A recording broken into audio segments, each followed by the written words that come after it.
I'm going to tell you how Georg Cantor showed there was something bigger than infinity. To do this, we need to know a little bit about sets. That's S-E-T-S.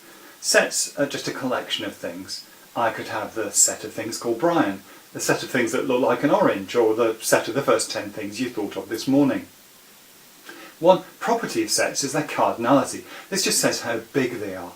For instance, if I've got two sets, the legs on my dog and the horseman of the apocalypse, if I can take an item from one set, pair it off with the other, and go through the whole set doing that, use up all the items, then I can say both sets have the same cardinality, they're the same size. And the interesting thing is I can do this even if I don't know how big the sets are. As it happens, I do know how many legs my dog has, it's 4, but I didn't have to know. Cantor took this property of cardinality and used it to examine infinity. If you think of the infinity of the counting numbers, the integers, Cantor wanted to know whether all the infinities are the same size. One thing he looked at was all the numbers between 0 and 1.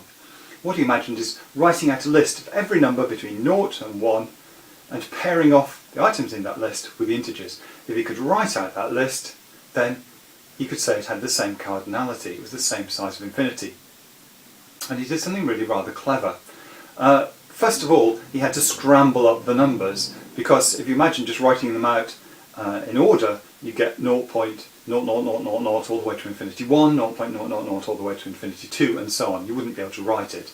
So he scrambled them up, and then he went through each number, taking the first decimal place of the first number, the second decimal place of the second number, and so on, and added 1 to them. And he pulled out those new digits to produce a number.